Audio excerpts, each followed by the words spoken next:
Morning to all of you. Welcome and knowledge in channel. आप इस channel को अधिक से अधिक शेयर एंड सब्सक्राइब करें जिससे अधिक से अधिक स्टूडेंट इसका बेनिफिट उठा सके।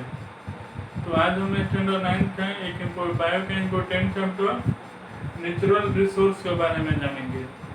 तो यहाँ पे रिसोर्स का मीनिंग क्या हुआ, यानी दो वर्ड है, एक है नेचुरल और एक है रिसोर्स। तो रिसोर्स का मीनिंग क्या हुआ कि कोई भी सब्सटेंस है जो हमारे नीड को फुलफिल करता है, वो सारा तुम्हारा क्या होता है, रिसोर्स होता है। जैसे मान लो हमको भूख लगा है, खाना खाना है, तो फूड भी क्या हो गया, रिसोर्स हो गया। अगर एक जगह से दूसरे जगह जाना है तो व्हीकल भी क्या हो गया, रिसोर्स हो गया।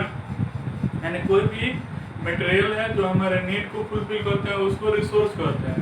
तो रिसोर्स तुम्हारा कुछ ऐसे रिसोर्स होते हैं जो नेचर के द्वारा दिए जाते हैं, जैसे फॉरेस्ट हो गया, उसी तरह प्लांट हो गया, उसी तरह तुम्हारा ये कोई भी एनिमल हो गया, तो वो तुम्हारा क्या आ जाएगा, नेचर के द्वारा जो दिया जाता है उसको नेचुरल रिसोर्स कहते हैं। और जैसे टेबल हो गया, चेयर हो गया, व्हीकल हो गया, कोई भी मोटर कार हो गया, तो हम लोग बनाए तो उसको हम क्या कहते हैं, आर्टिफिशियल रिसोर्स कहते हैं। तो हमको इस चैप्टर में केवल क्या पढ़ना है, नेचुरल रिसोर्स के बारे में। तो जैसे हमारे अर्थ है उस पर 3 टाइप का मटेरियल पाया जाता है, कुछ सॉलिड होते हैं, कुछ लिक्विड होते हैं और कुछ गैस होते हैं। जैसे अर्थ है सॉलिड, वाटर है लिक्विड और एयर है वो तुम्हारा क्या है, गैस।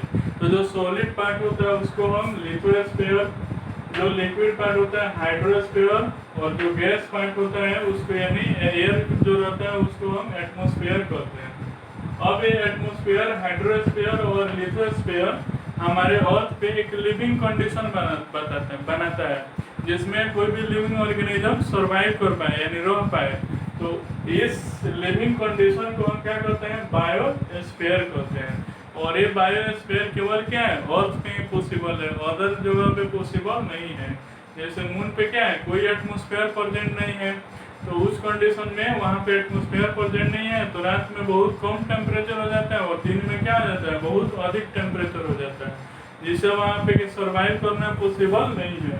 तो यहाँ पे टेम्परेचर को मेंटेन करने का काम एटमॉस्फेयर भी करता है, इसीलिए एटमॉस्फेयर को हम क्या कहते हैं, थर्मो रेगुलेटिंग कहते हैं। यानी थर्मो मीन्स हीट, और हीट को जो रेगुलेट करते हैं इसलिए उसको हम क्या कहते हैं, थर्मो रेगुलेटिंग। यानी एटमॉस्फेयर के कारण ही अर्थ पे जो दिन और रात का जो टेम्परेचर होता है उसमें अधिक वेरिएशन नहीं होता है। लेकिन मून पे एटमॉस्फेयर प्रेजेंट नहीं है तो इसीलिए दिन और रात के टेम्परेचर में बहुत अधिक वेरिएशन होता है। तो यहाँ पे एक टर्म आता है पोल्यूशन।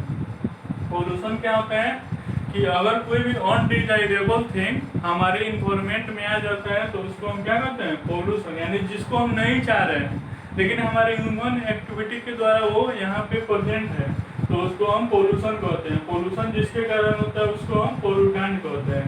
और पोल्यूशन 3 टाइप का होता है, एक होता है एयर, वाटर और सॉइल। पोल्यूटेंट का मतलब जैसे मान लो डस्ट पार्टिकल हो गया, स्मोक हो गया, उसी तरह मान लो ये गार्बेज हो गया, ये सब तुम्हारा क्या आ जाएगा, पोल्यूटेंट हो जाएगा। तो उसी तरह जो एयर पोल्यूशन है वो एयर पोल्यूशन, वाटर पोल्यूशन और सॉइल पोल्यूशन। तो एयर पोल्यूशन के लिए जनरली कार्बन डाइऑक्साइड और CH4 किसके द्वारा होता है, कंबशन के द्वारा, यानी किसी चीज को जलाएंगे तो अब CO2 का फॉर्मेशन होता है। और ये किसके रिस्पॉन्सिबल होता है, तो ग्रीन हाउस इफेक्ट के लिए। ग्रीन हाउस इफेक्ट क्या होता है कि जैसे यहाँ पे मान लो अगर ये अर्थ है, अगर ये तुम्हारा अर्थ है और ठीक है, और ये तुम्हारा क्या है कि अगर इसमें CO2 आ गया या CH4 आ गया तो यहाँ पे जो सन से जो UV रे आ रहा था ओजोन के द्वारा वो क्या हो रहा था, रिफ्लेक्ट हो रहा था। यानी ओजोन इसको रिफ्लेक्ट करके बाहर कर देता था जिससे अर्थ पे अल्ट्रावायलेट रे नहीं आता था। तो ये कार्बन डाइऑक्साइड और मीथेन क्या करता है कि जो यहाँ पे अल्ट्रावायलेट रे आता है उसको रिफ्लेक्ट होने नहीं देते, यानी उसको इसी के अंदर ही यानी अर्थ के एटमॉस्फेयर में ही रख देता है, जिससे अर्थ का टेम्परेचर जो होता है वो डे बाय डे क्या जाता है, इंक्रीज हो जाता है। और उस इफेक्ट को हम क्या कहते हैं, ग्लोबल वार्मिंग कहते हैं। तो ग्रीन हाउस गैस में कौन कौन आएगा, कार्बन डाइऑक्साइड, और मीथेन तो वो क्या करता है कि जो सन से अल्ट्रावायलेट रे आता है उसको रिफ्लेक्ट नहीं करता है, जिससे वो कार्बन डाइऑक्साइड और मीथेन जो है वो अर्थ के एटमॉस्फेयर में प्रेजेंट होता है, जिससे एटमॉस्फेयर का टेम्परेचर क्या हो जाता है, सडनली इंक्रीज हो जाता है। तो उस इफेक्ट को हम क्या कहते हैं, ग्लोबल वार्मिंग कहते हैं। इसका रीजन क्या होता है, तो सिंपल सा डिफॉरेस्टेशन, यानी लार्ज अमाउंट में अगर ट्री को काटेंगे तो किसके लिए रिस्पॉन्सिबल होगा, यानी कौन लीड होगा, तो ग्लोबल वार्मिंग या ग्रीन हाउस इफेक्ट होगा। और इसको कैसे बचा सकते हैं, तो डिफॉरेस्टेशन के द्वारा, यानी लार्ज अमाउंट में अगर ट्री को लगाएंगे तो उससे बच सकते हैं। उसके बाद आता है नाइट्रोजन एंड सल्फर डाइऑक्साइड। ये जो होता है वो कहाँ से आता है, तो कंबशन और फ्यूल से आता है। और वो किसके रिस्पॉन्सिबल होता है, एसिड रेन के लिए। एसिड रेन में कौन कौन सा गैस आता है, H2SO4 और तुम्हारा HNO3, यानी सल्फ्यूरिक एसिड, और ये तुम्हारा क्या होता है, नाइट्रिक एसिड होता है। और एसिड यानी ये नाइट्रोजन डाइसल्फाइड और ये सल्फर डाइसल्फाइड कहाँ से आता है, तो कंबशन ऑफ फ्यूल, यानी फ्यूल का कंबशन करते हैं तब आता है। और वो किसके लिए रिस्पॉन्सिबल होता है, तो एसिड रेन के लिए होता है। एसिड रेन में कौन कौन सा गैस प्रेजेंट होता है, तो H2SO4 और HNO3 होता है। इसको हम एसिड रेन को हम क्या कहते हैं, स्टोन कैंसर भी कहते हैं, क्योंकि ये मार्बल वाला जो घर होगा उस पे जो पड़ता है तो तुम्हारा क्या जाता है, उसको डिस्ट्रॉय कर देते हैं, उसको ब्लैक कर देता है। एसिड रेन से तुम्हारा क्या होता है, कोई भी एग्रीकल्चर फील्ड है तो उसका एसिडिटी भी इंक्रीज हो जाता है, यानी एग्रीकल्चर फील्ड पे भी इसका इफेक्ट पड़ता है। उसी तरह ह्यूमन या एनिमल के स्किन पर पड़ेगा तो एसिड क्या है, कोरोजिव है, तो वो उस ह्यूमन के स्किन भी क्या हो जाता है, थोड़ा सा इफेक्टेड हो जाता है। तो ये है। उसके बाद CFC है, ये कहाँ से आता है, तो फ्रीज या AC से आता है। और ये क्या करता है, डिप्लेशन ऑफ ओजोन, यानी जो ओजोन लेयर है जो हमें अल्ट्रावायलेट रे से बचाता है तो उसको क्या कर देता है, डिप्लेट कर देता है, इसमें होल कर देता है, जिससे यूवी रे और अल्ट्रावायलेट रे हमारे सरफेस ऑफ अर्थ पे आएगा, जिससे तुम्हारा क्या होगा, कैंसर हो सकता है या इम्यून सिस्टम हमारा डिस्ट्रॉय हो जाएगा, या तुम्हारा क्या होगा, आई प्रॉब्लम क्रिएट हो सकता है। उसके बाद आता है कार्बन मोनोऑक्साइड। तो ये कहाँ से आता है, इन कंप्लीट ऑफ कंबशन, यानी ये क्या होता है, इनकम्प्लीट ऑफ कंबशन के द्वारा होता है। कंप्लीट कंबशन से कार्बन डाइऑक्साइड, इनकम्प्लीट कंबशन से कार्बन मोनोऑक्साइड। तो ये क्या होता है कि ये जो होता है ये हेमोग्लोबिन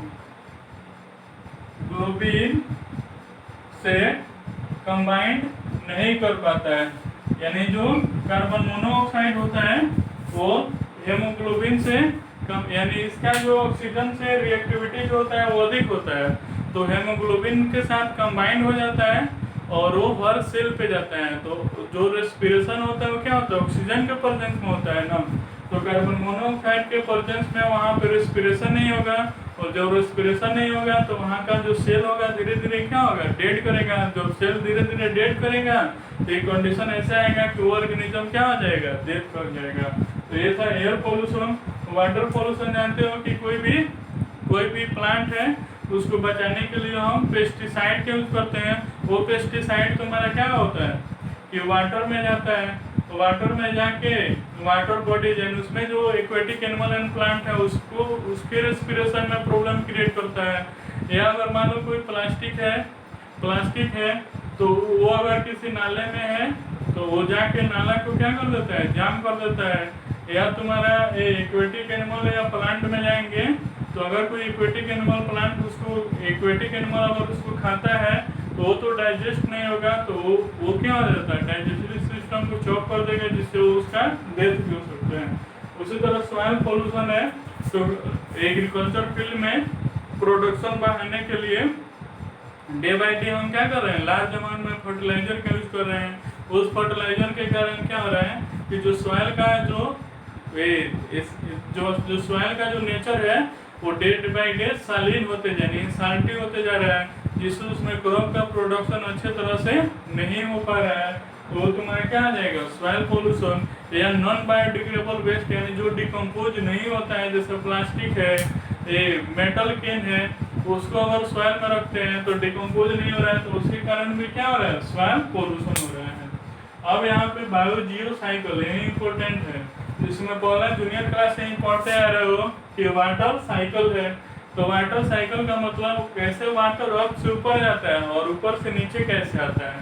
तो सिंपल सा याद रखना कि कोई भी ह्यूमन बीइंग है तो ह्यूमन बीइंग से भी तुम्हारा क्या होता है, जो वाटर होता है वो रिस्पिरेशन के द्वारा ऊपर की ओर जाता है, इवोपरेट होता है। प्लांट है तो उससे वाटर ट्रांसपिरेशन के द्वारा वेपर के रूप में ऊपर जाता है। सन है तो सन के द्वारा इवोपरेशन के रूप में ऊपर, यानी वाटर बॉडी से इवोपरेशन के फॉर्म में जाता है, ह्यूमन से रेस्पिरेशन के द्वारा जाता है, और प्लांट से ट्रांसपिरेशन के द्वारा ऊपर की ओर जाएगा। अब ऊपर वाटर धीरे धीरे कंडेंस होगा, यानी वाटर ऊपर जैसे जैसे जाएगा टेम्परेचर कम होगा तो तुम्हारा क्या होगा, लिक्विड पार्ट में चेंज होगा और ये वाटर ड्रॉपलेट का फॉर्मेशन करेगा, और वाटर ड्रॉपलेट के बाद वो फिर तुम्हारा क्या आ जाएगा, अर्थ पे चला जाएगा। तो यहाँ पे अर्थ से एटमॉस्फेयर में जो कंटिन्यूअस साइकिल है वाटर का, उसी को हम क्या कहते हैं, biogeochemical and sorry water cycle कहते हैं। तो किसके द्वारा होता है, तो यहाँ पे रेस्पिरेशन, ट्रांसपिरेशन, यहाँ पे इवोपरेशन और यहाँ पे कंडेंसेशन, यानी उसमें 4 प्रोसेस यूज होता है। उसके बाद आता है नाइट्रोजन साइकिल। तो नाइट्रोजन साइकिल क्या है, तो नाइट्रोजन कैसे ये होता है, तो जैसे यहाँ पे एटमॉस्फेयर में हमारा क्या होता है, नाइट्रोजन प्रेजेंट होता है। तो जो प्लांट को ग्रोथ करने के लिए क्या चाहिए, नाइट्रोजन चाहिए, लेकिन नाइट्रोजन जो होता है वो डायरेक्ट प्लांट नहीं लेता है एटमॉस्फेयर से, वो क्या होता है, वो नाइट्रोजन तुम्हारा नाइट्रेट में चेंज हो जाता है और उस सॉइल में चला जाता है। और नाइट्रेट में कौन चेंज करता है, तो राइजोबियम बैक्टीरिया। तो प्लांट के रूट में क्या होता है, राइजोबियम बैक्टीरिया पाया जाता है सॉइल में। वो क्या कर देता है कि ये जो नाइट्रोजन है उसको नाइट्रेट में चेंज कर देता है, और नाइट्रेट जो होता है वाटर सोल्यूबल होता है, वाटर में डिजॉल्व हो जाता है और प्लांट के द्वारा क्या कर लिया जाता है, ऑब्जर्व कर लिया जाता है। तो यहाँ पे नाइट्रेट में चेंज हो गया तो इसको हम क्या कहते हैं, नाइट्रिफिकेशन कहते हैं। अब यहाँ पे इस प्लांट को एनिमल खाया, यानी इस प्लांट को एनिमल खाया, तो एनिमल का जो वेस्ट होता है उसमें अमोनिया प्रेजेंट होते हैं, यानी एनिमल का जो वेस्ट मटेरियल होता है यानी यूरिन हो गया, उसमें क्या होता है, अमोनिया प्रेजेंट रहता है। और प्लांट जब ये नाइट्रोजन लेता है तो किसका फॉर्मेशन करता है, प्लांट प्रोटीन का फॉर्मेशन करता है। और ये प्लांट प्रोटीन से अमोनिया, यानी प्रोटीन क्या होता है, अमोनिया का एक फॉर्म होता है। तो ये प्लांट प्रोटीन से अमोनिया आया और एनिमल के वेस्ट से अमोनिया आया, और ये अमोनिया क्या होगा, ब्रेक करेगा और किसका फॉर्मेशन, नाइट्राइट का फॉर्मेशन करेगा, और नाइट्राइट से नाइट्रेट होगा, और नाइट्रेट से फिर तुम्हारा क्या आ जाएगा, नाइट्रोजन हो जाएगा। तो याद रखना कि नाइट्रोजन से अमोनिया का फॉर्मेशन, ये अमोनिया होता है, इस प्रोसेस को हम क्या कहते हैं, नाइट्रिफिकेशन कहते हैं। यानी ये process in which nitrogen change into ammonia is known as nitrification. और यहाँ पे अमोनिया से नाइट्रोजन का जो फॉर्मेशन होता है उसको डीनाइट्रिफिकेशन कहते हैं, यानी अमोनिया ब्रेक करके नाइट्रोजन का फॉर्मेशन करता है तो उसको डीनाइट्रिफिकेशन, यानी नाइट्रोजन से अमोनिया का फॉर्मेशन नाइट्रिफिकेशन, और अमोनिया से नाइट्रोजन का फॉर्मेशन डीनाइट्रिफिकेशन। एक बार और देख लो कि जो नाइट्रोजन एटमॉस्फेयर में प्रेजेंट होता है उसको प्लांट डायरेक्टली नहीं लेता है, तो प्लांट जिस सॉइल में रहता है उस सॉइल में राइजोबियम बैक्टीरिया होता है, उस नाइट्रोजन को नाइट्रेट में चेंज कर देता है। नाइट्रेट वाटर सॉल्युबल होता है, वाटर के द्वारा प्लांट के द्वारा क्या कर लिया जाता है, ऑब्जर्व कर लिया जाता है, और उसका यूज ग्रोथ में होता है। अब उस प्लांट जो ऑब्जर्व किया था उससे प्लांट प्रोटीन का फॉर्मेशन किया। प्रोटीन जो होता है एक अमोनिया का एक फॉर्म होता है, और ये उस प्लांट को अगर एनिमल खाया तो एनिमल का वेस्ट में भी अमोनिया आया, तो यहाँ से भी अमोनिया, यहाँ से भी अमोनिया। अब अमोनिया ब्रेक होकर नाइट्राइट का फॉर्मेशन करेगा, नाइट्राइट से नाइट्रेट होगा, और नाइट्रेट से फिर क्या आ जाएगा, नाइट्रोजन चला जाएगा। तो ये जो नाइट्रोजन है वो इस ऑर्गेनिज्म से होते हुए फिर नाइट्रोजन कहाँ गया, तो इस प्रोसेस को हम क्या कहते हैं, नाइट्रोजन साइकिल कहते हैं। तो नाइट्रोजन साइकिल क्या होगा, ये process in which nitrogen is comes from atmosphere and consumed by plant and animal, then after it change in form of nitrogen and goes back atmosphere. यानी नाइट्रोजन जो होता है वो एटमॉस्फेयर से प्लांट और एनिमल लेता है, फिर वो नाइट्रोजन क्या होता है, तो अमोनिया का फॉर्मेशन करता है, फिर वो अमोनिया क्या होगा, नाइट्रोजन में चेंज होकर और फिर एटमॉस्फेयर में चला जाता है। तो इसको हम क्या कहते हैं, नाइट्रोजन साइकिल कहते हैं। और नेक्स्ट है कार्बन साइकिल। तो जैसे यहाँ पे क्या है कि कार्बन डाइऑक्साइड एटमॉस्फेयर में प्रेजेंट है। अब इस कार्बन डाइऑक्साइड को प्लांट लेके और फोटोसिंथेसिस के द्वारा क्या होता है, C6H12O6 का यानी ग्लूकोज का फॉर्मेशन करेगा। अब इस प्लांट को अगर एनिमल खाता है, ठीक है, यानी अगर ये इस प्लांट को एनिमल खाएगा तो एनिमल के अंदर C6H12O6 आएगा। अब ये C6H12O6 रेस्पिरेशन के द्वारा फिर क्या होगा, कार्बन डाइऑक्साइड का फॉर्मेशन करेगा। जैसे यहाँ पे देखो, यहाँ पे क्या होगा, कार्बन डाइऑक्साइड है, इसको पहले प्लांट क्या करेगा, ऑर्गेनिक कंपाउंड में यानी C6H12O6 में चेंज करेगा। ये तुम्हारा क्या करेगा, चेंज करेगा। तो वो कैसे होगा कि इस कंडीशन में कैसे होगा कि CO2 प्लस H2O, ये किसमें चेंज करेगा, C6H12O6 और प्लस O2 यानी ऑक्सीजन रिलीज करेगा। इस ऑक्सीजन को कौन लेगा, एनिमल लेगा। तो एनिमल के अंदर जो ग्लूकोज होता है यानी वो रेस्पिरेशन के द्वारा C6H12O6 प्लस O2 फिर ब्रेक होगा तो क्या होगा, CO2 plus H2O plus energy, और ये तुम्हारा फिर कहाँ पे चला जाएगा, एटमॉस्फेयर में चला जाएगा।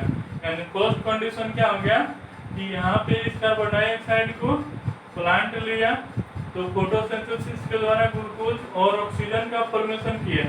इस ऑक्सीजन को एनिमल लिया और इसका अंदर जो ग्लूकोज है वो ऑक्सीजन के प्रेजेंस में ब्रेक होके कार्बन डाइऑक्साइड और वाटर का फॉर्मेशन किया, और एक कार्बन डाइऑक्साइड फिर कहाँ पे आ गया, एटमॉस्फेयर पे। तो फर्स्ट साइकिल हो गया। सेकेंड क्या होगा कि जब ये एनिमल तुम्हारा डेड करेगा तो तुम्हारा क्या होगा, पेट्रोलियम का फॉर्मेशन करेगा। या प्लांट जब डेड करेगा तो क्या आ जाएगा, कोल का फॉर्मेशन करेगा। तो ये पेट्रोलियम और कोल जो होता है कार्बन का ही फॉर्म होता है, यानी कार्बन का ही फॉर्म होता है, यानी इसमें कार्बन प्रेजेंट होता है। और जब पेट्रोलियम और कोल का कंबशन होगा यानी जलाएंगे तो फिर क्या होगा, कार्बन डाइऑक्साइड निकलेगा और वो कार्बन डाइऑक्साइड फिर कहाँ पे चला जाएगा, एटमॉस्फेयर में। उसी तरह यहाँ पे ये जो वाटर होता है उसमें भी क्या होता है, लाइम स्टोन, यानी जो हमारे अर्थ पे लाइम स्टोन यानी स्टोन पाया जाता है उसका फॉर्मूला होता है कैल्शियम कार्बोनेट। और एक कैल्शियम कार्बोनेट जब डिकम्पोज होगा तो कैल्शियम ऑक्साइड और कार्बन डाइऑक्साइड का फॉर्मेशन करेगा। तो इसको हम क्या कहते हैं, कार्बन साइकिल कहते हैं। यानी कार्बन साइकिल में क्या होगा कि एटमॉस्फेयर में जो कार्बन डाइऑक्साइड है उसको प्लांट लेके ग्लूकोज और ऑक्सीजन का फॉर्मेशन करेगा। इस ऑक्सीजन को एनिमल लेगा और इसके अंदर जो ग्लूकोज है वो रेस्पिरेशन के द्वारा ब्रेक होकर कार्बन डाइऑक्साइड का फॉर्मेशन वो रिटर्न हो जाएगा। अगर एनिमल और प्लांट दोनों अगर डिकम्पोज होता है तो पेट्रोलियम और कोल का फॉर्मेशन करता है, ये कार्बन का फॉर्म होता है। जब इसका कम्बशन करेंगे तो कार्बन डाइऑक्साइड का फॉर्मेशन होगा। ये कार्बन डाइऑक्साइड फिर कहाँ पे चला जाएगा, एटमॉस्फेयर पे। तो क्या होगा कि series of process by which carbon compound are interconverted in the environment involving the respiration, photosynthesis and decomposition of plant and animal and return to atmosphere is known after burning is known as carbon cycle। अब oxygen cycle है, तो जैसे यहाँ पर oxygen है तो उसको respiration के द्वारा एनिमल लिया तो वहाँ पे क्या हो गया कि एनिमल के अंदर जो ग्लूकोज है ऑक्सीजन के प्रेजेंस में कार्बन डाइऑक्साइड और वाटर का फॉर्मेशन करेगा। इस कार्बन डाइऑक्साइड को प्लांट लेगा और वो फोटोसिंथेसिस के कंडीशन में क्या करेगा कि ये H2O, CO2 और सनलाइट क्लोरोफिल के प्रेजेंस में ग्लूकोज और ऑक्सीजन क्रिएट करेगा। और ये ऑक्सीजन फिर कहाँ पे चला जाएगा, एटमॉस्फेयर में। यानी इस ऑक्सीजन को रेस्पिरेशन के द्वारा कार्बन डाइऑक्साइड हुआ और एक कार्बन डाइऑक्साइड फोटोसिंथेसिस के द्वारा फिर ऑक्सीजन में चेंज हो गया। तो इस साइकिल को हम क्या कहते हैं, ऑक्सीजन साइकिल। तो ये क्या हो गया, cycle that help move oxygen through the three main region. कहाँ मूव करता है, एटमॉस्फेयर में, बायोस्फीयर में, लिथोस्फीयर में। This is also some free O2 produce from photosynthesis. यानी फोटोसिंथेसिस में O2 प्रोड्यूस होगा और वहीं तुम्हारा क्या होगा, एटमॉस्फेयर में जाएगा।